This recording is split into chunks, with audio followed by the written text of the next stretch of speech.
How's it going, everybody? Welcome back to another episode of Crossing the Line. I hope you guys are all having a great Monday. To my left is Brian. To my right is Matt. Awesome. Let's dive into some sports. Fellas, let's talk some college football. Clemson's been on fire, but a lot of people think Ohio State could take them on. Brian, what do you think? Is Clemson in trouble? In the regular season, no. The ACC is pretty weak. Their toughest competition is probably going to be South Carolina at the end of November. Maybe Wake Forest. They're doing pretty good right now. And then they'll get Virginia in the ACC championship. That's a good team. Virginia put up a fight against Notre Dame. But simply put, in a weak ACC and barely getting 1-point win against the University of North Carolina, I don't think when it comes to the playoffs, I don't think Clemson will repeat as a champion. Matt? Well, here's the deal, Brian. What makes you think that Clemson is in trouble? What has changed from the defending national champions of last year to this year? They're still undefeated. They still have their great quarterback in Trevor Lawrence. Okay. They're still deep in every aspect of the game. What are you so worried about? They lost by 1 point. These things happen. Teams go through it. What are you so worried about, Brian? It's not necessarily Clemson. I think it's the other teams. Sergio mentioned Ohio State. Ohio State's been rolling this year. Justin Fields, the quarterback, has 23 total touchdowns through 5 games, no interceptions. And he has more rushing touchdowns than their leading running back, J.K. Dobbins.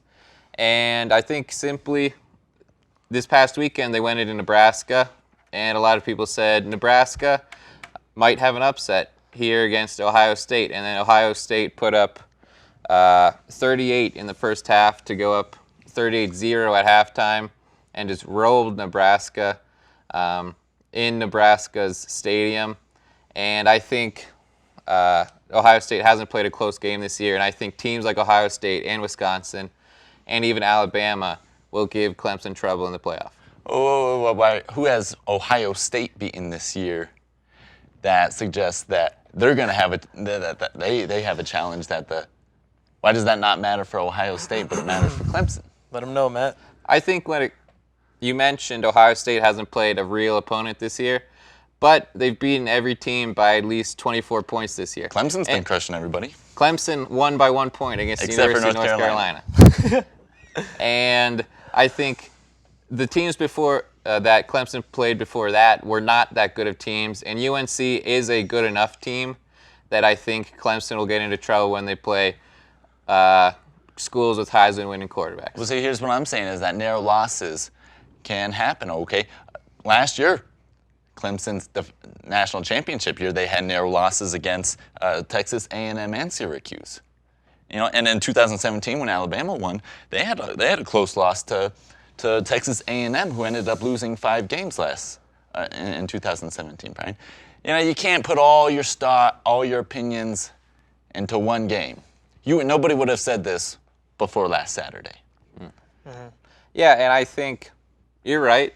However, when your quarterback, Trevor Lawrence, has 8 touchdowns and 5 interceptions this year, and he only had 4 interceptions all of last year, I think Trevor Lawrence isn't putting up numbers against these poor teams. So when they have to play teams in the playoff, like in Alabama, with a better defense than the schools they've played so far, Trevor Lawrence needs to show up, and I haven't seen it this year. Yeah. Trevor Lawrence has not played at an elite level. But here's the thing is that Clemson does not need Trevor Lawrence to play at an elite level.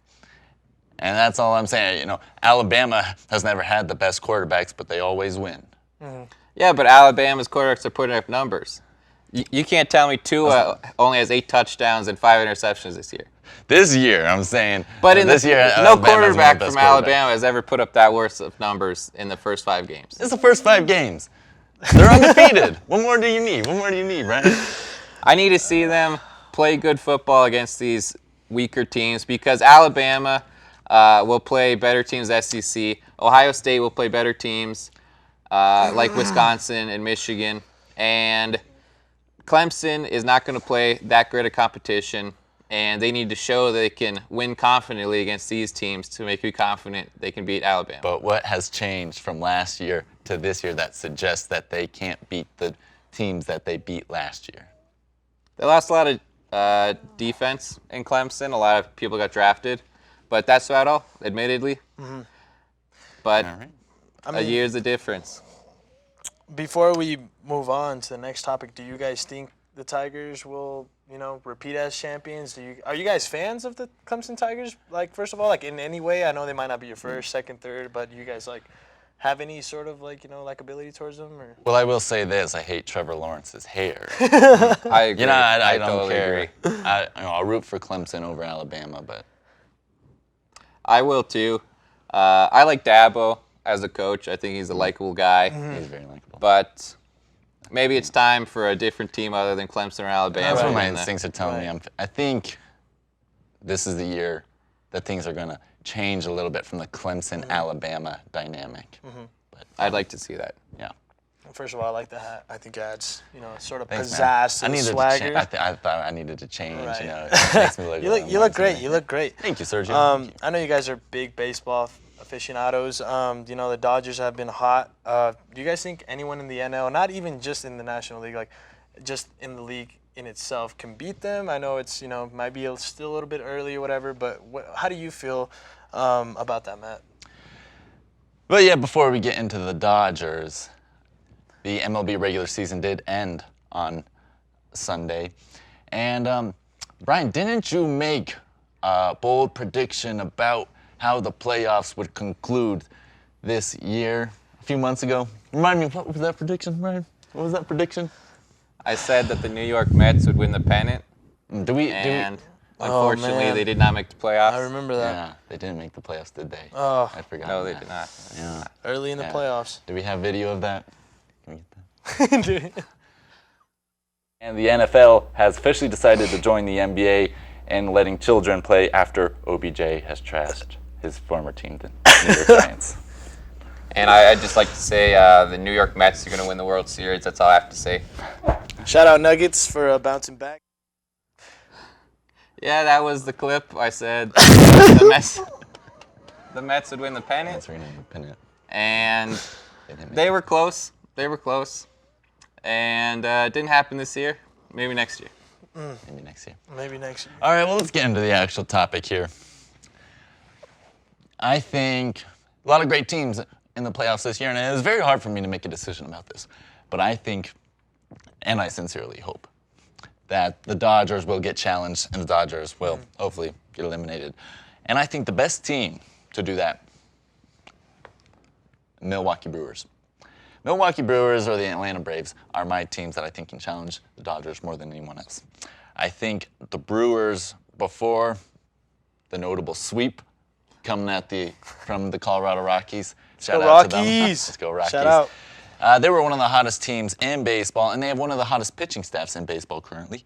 In September, they got hot starters. Drew Pomeranz has had one of the best months of his life. Their pitchers across the board have been great. They've had a 3.01 ERA in September,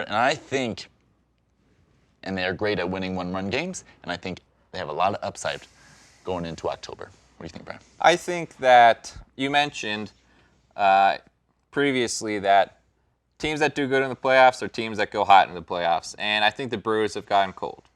Frankly, they got swept by the Rockies. And you know who's hot? The Washington Nationals. They've won 8 games in a row coming in the playoffs here. And they also have a great pitching rotation. Their 3 top starting pitchers are Steven Strasburg, Max Scherzer, and Patrick Corbin. All have ERAs under 3.5 for the year. And not to mention Anthony Rendon had his best season of his career. And I think the Nationals, without Bryce Harper, will go far in the playoffs and could beat the Dodgers in the first round. I see you, Brian. I do. And I think the Nationals have one of the best, if not the best, offenses in the MLB. But here's what worries me about the Nationals, is that in the playoffs, you have to be able to win the close games, and you have to be able to win the close games late. And that means winning and succeeding without Max Scherzer and Steven Strasburg. And so that means you have to win with your bullpen. And the Washington Nationals bullpen is 30th in ERA. Their bullpen is nearly at 6, which is among the worst is the worst in the MLB, and I just don't think. I really worry that the Nationals will not be able to go far in October through 4 rounds and be able to be there. Here's what I'll say. All the Nationals have to do is win 1 game to face the Dodgers, and then the Brewers are out or the Nationals are out after that wild card game.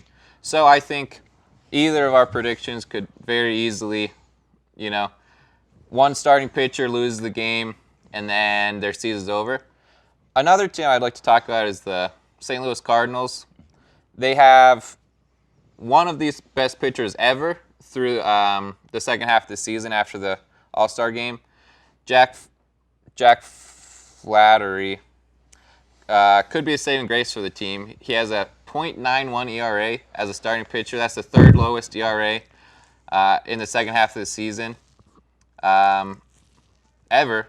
And they have a lot of hidden talent on the team. Colton Wong, Paul DeYoung, and Tommy Edman are all good players you would never think to shout out for the Cardinals. Not to mention Andrew Miller. Used to be one of the best relieving pitchers in the league. We saw him go far with the Indians and the Cubs in previous years.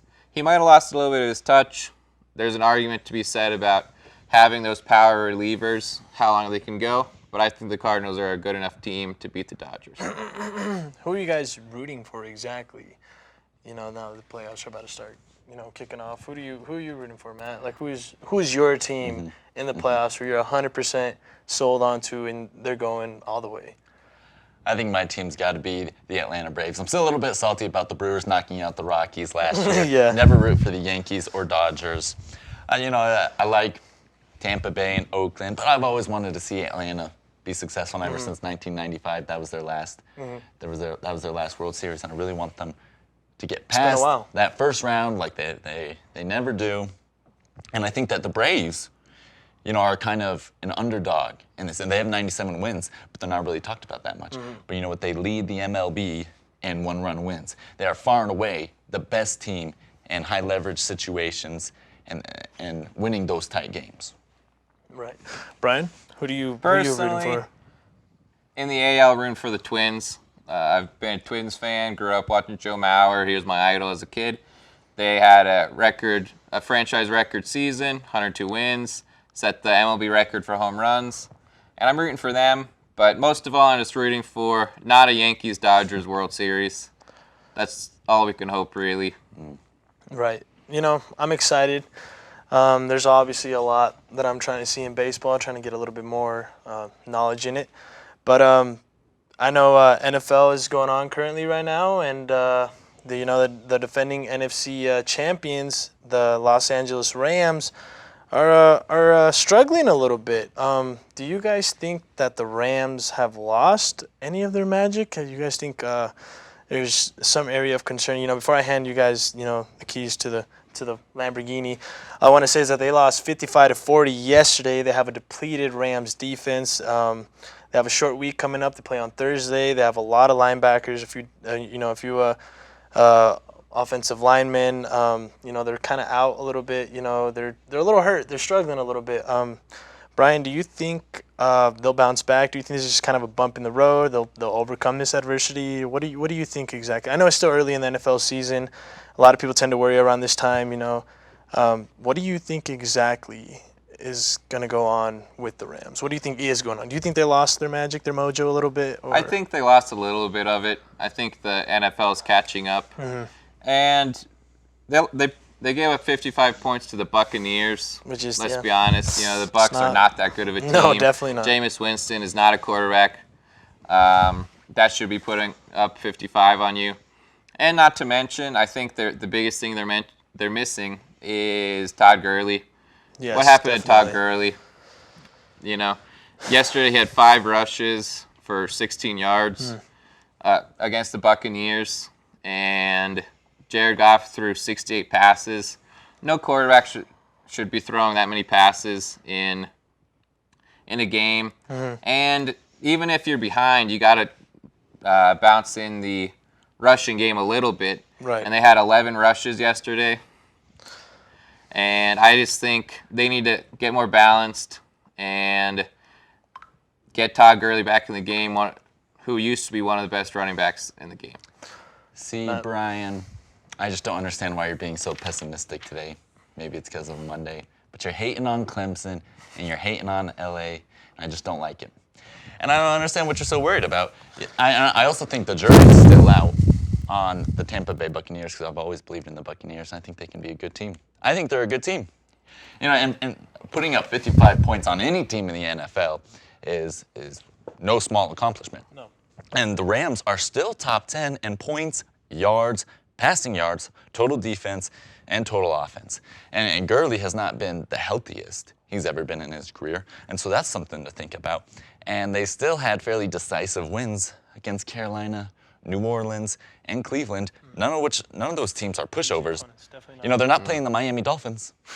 We all thought the Baltimore Ravens were the greatest team in the NFL, and when they crushed Miami, and they haven't played that great of competition now. They've lost 2 in a row. I think they played close games against the Carolina Panthers and the Cleveland Browns. They beat the Saints pretty handily. Yeah. Drew Brees went out of that game, and Teddy Bridgewater couldn't come in and pick it up. But they played a close game against the Panthers with Cam Newton. The Panthers have been winning games without Cam Newton, which speaks to maybe Cam Newton isn't their quarterback. But on top of that, they played a close game against the Browns in which Baker Mayfield played a terrible game, and Cleveland probably should have pulled that game out. Is that their fault that Baker Mayfield played a terrible game? And we all know that Cam Newton was playing hurt. I don't think you can. Well, that doesn't mean if Cam Newton was healthy, do the Rams beat that team? Probably not. So we can't talk about the Rams beating a team with a hurt subpar quarterback. Right. And say, oh, that's a decisive win against a not that bad team when their quarterback was hurt and Christian McCaffrey couldn't get the ball going. Well, I think the fact that they have these wins against those teams who are still being successful with their backup quarterbacks is a testament to that they are still good teams. The Panthers are still winning with Allen. Okay, and you do think any of those teams are pushovers? I don't, but I'd like to mention that Cam Newton was hurt, and I think Kyle Allen has come in and sort of revived that team, while with Cam Newton they looked down and they couldn't get yards. Even Christian McCaffrey, one of the best running backs in the game, couldn't put up the numbers. Right. That is fair. Do you guys think the Rams will bounce back against Seattle? They're playing in Seattle, I believe, this Thursday. Do you guys think that will be a pivotal point in the season for them? Or I do think it'll be a pivotal point. I think that will maybe the best answer to the question that we're trying to answer right now. Seahawks are a great team, and I think the Rams have a lot to prove next week. And if they are able to come out and take care of business against Seattle, I think that'll prove to themselves and to the rest of the nation that the Rams are still the same team they were last year. I agree. If they take the short corner, go in on Thursday night to Seattle, and beat a better Seattle team than I expected this year, if the Rams can beat them in Seattle, I think the Rams didn't lose their magic, but I would like to see them show up after a disappointing loss against the Bucs where they gave up a bunch of points. Yeah, very disappointing. 55 points to the Bucs. I've never really seen something like that. Obviously, before we move on to the next topic, what is your predictions for Thursday Night Football exactly? You think Seattle's just gonna stick it at home, kind of defend their home field, or you think the Rams are gonna make a resurgence back and prove a point to the NFL that they're still the same team they were last year, or at least some kind of the same? I think the Rams are going to come out and show up. I think that they've been frustrated with the way they've been playing, and I think Thursday is going to be their night where they break out. Brian? I think it'll be a close game, but I still think Seattle pulls it out at home. It's hard for any team to go into Seattle and get a victory. Right. Well, you guys make excellent points. Thursday night should be exciting. Fellas, let's talk some NBA basketball. There is 2 exciting teams, chilling out in LA. Los Angeles Lakers, Los Angeles Clippers, both extremely talented rosters. Before I let it off to you guys. Los Angeles Lakers obviously have King James, Anthony Davis, Dwight Howard, JaVale McGee, Rajon Rondo, Kyle Kuzma, Danny Green. Obviously, a lot of capable players, but the Los Angeles Clippers have an extreme defense with Paul George, Kawhi Leonard, Patrick Beverly, Caro, who could also hold his own, and they have a bucket getter in Lou Williams. Who do you guys think, Matt? Who do you think exactly is the king of LA? Obviously, the Clippers have a lot to prove. They're kind of fighting an uphill battle. You think they're the kings of LA, or is LA still, holding that crown over there? I think without a question, it's got to be the LA Lakers. When you look at what makes a team a king, you think about who's been the most successful, who wins the most. And the LA Lakers with their 16 titles and the greatness that is people like Magic Johnson and Kobe Bryant, you can't say that the LA Clippers are the kings over the LA Lakers. And while we're at it, why don't we put the LA Kings over the LA Clippers? Oh, wow. Okay, their name is King. Man. Wow. The LA Kings still have 2 titles. How many titles do LA Clippers have? That's a donut. That's a donut. You gotta let them play first. Wow, I understand, okay. I understand where you're coming. Brian? Wow. You know how you become the king? You overthrow the king. So the LA Clippers like that. are going to control Los Angeles this season. I think the Clippers are known for playing like dogs. And like Serge mentioned, they are a very good defensive team. Paul George, among others in there, are going to play very good defense. That's underrated in today's NBA with everyone shooting threes. And I think that on top of that, they got Kawhi this offseason, reigning finals MVP, probably the best healthy player in the NBA. Okay, here's what I'm saying, Brian. Are you saying that the LA Clippers signing Paul George and Kawhi Leonard makes up for the 16 championships that they don't have? The playoff appearances that they don't have? They made it to the playoffs 9 times since 1984, and they're generally considered a laughing stock of the NBA. Let's talk about this. Does that make up for that, Brian? I think when it comes down to it, what's the future of the Lakers? LeBron is getting towards the end of his career. He's much older. Kawhi is a young man. Paul George is towards the end of his career as well, I'll admit.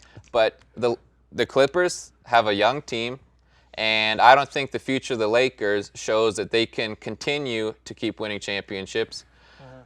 But see, Brian, what you say, how do you become a king? You overthrow the king. Well, what's your title before you overthrow the king? You're just a lowly revolutionary. Damn, that's all you are. And that's all the Clippers are. They're not the king. They're going to... Still won't be. Oh, man, this is going to be exciting. What was I going to say? Fellas, obviously, the Los Angeles Lakers have LeBron James, all bias aside, my favorite player. But I also recognize what the Clippers have. Obviously, the Lakers have a lot more length, size. The Clippers have a little bit more grittiness. Who do you guys think will succeed this year, and who do you guys think will be the better team in the long run? If hypothetically speaking, the Clippers keep, the core that they have right now. Maybe Lakers probably won't, just because we know the dynamics of the Lakers, championship or bust. They're going to continue to change things. Do you guys think the Lakers are the team to beat right now, or the Clippers are the team to beat right now, or in the future the Lakers are the team to beat and then the Clippers? Or how do you guys see that? Or do you guys feel exactly the same? How you feel like the Lakers, or how Brian feels like, Clippers. Like, well, I think the LA Clippers certainly have a target on their back. I think that the defending champion Kawhi Leonard is somebody who everybody in the NBA wants to beat. Right. And I think obviously LA is trying to make a statement, and they're trying to make a run for a title.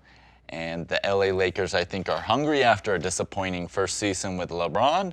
And I think that their additions in the offseason have made them ready to do that. And with a healthy LeBron and Anthony Davis, I think they have a great shot this season.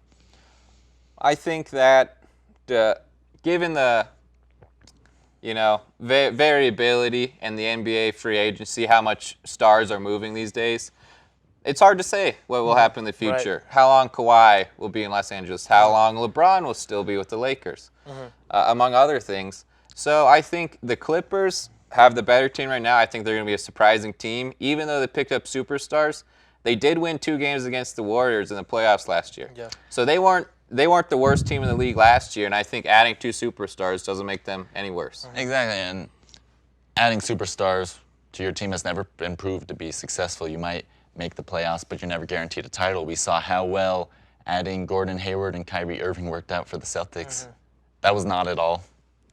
And so I think that things like these situations for both the Lakers and the Clippers are too unpredictable at this stage to really know. But I think LA Lakers have the best player in the world in LeBron James, and that's something that you can never count out. They got some size, they got some length, and obviously they got some experienced players. Obviously, I feel like the more pressure's on the Los Angeles Lakers. I mean, Clippers obviously have MVP, Finals MVP Kawhi Leonard, and they have, extremely talented pieces around them.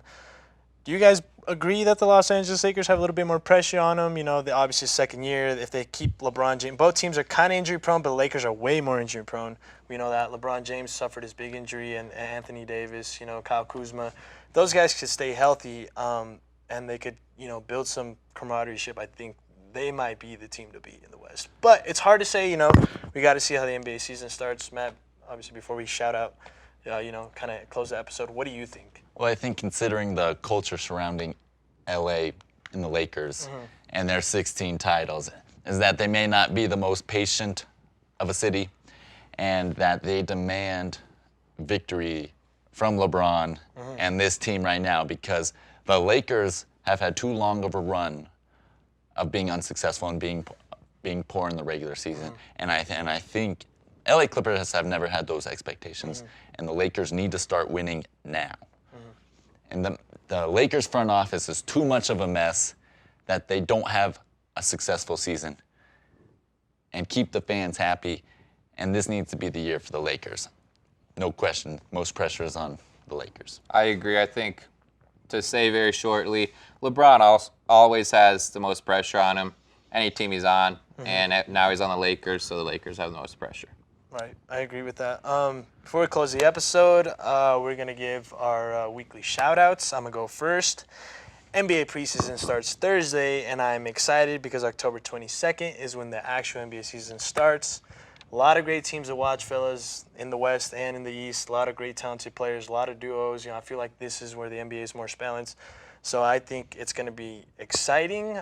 Brian, who are you shouting out? I'm shouting out the Santa Anita racetrack in California. This weekend, the 32nd horse died this year at the track. Rest in peace. Sad news. In the race on Saturday, the horse broke both its front legs and had to be euthanized on the track. So shout out to them for keeping racing. My shout out goes to Gardner Minshew and the Jacksonville Jaguars for breaking the hearts of the city of Denver for the second week in a row after they Minshew had magic. a last-second field goal to take the win from the Broncos. So in the words of the great Michael Scott, go puck yourself. Thank you so much, everybody. We had fun like always. Join us next week. We'll have more interesting topics. I hope you guys all have a great rest of your week. I'm Sergio. To my left is Brian. To my right is Matt. Take it easy. We'll see you next week. Thank you.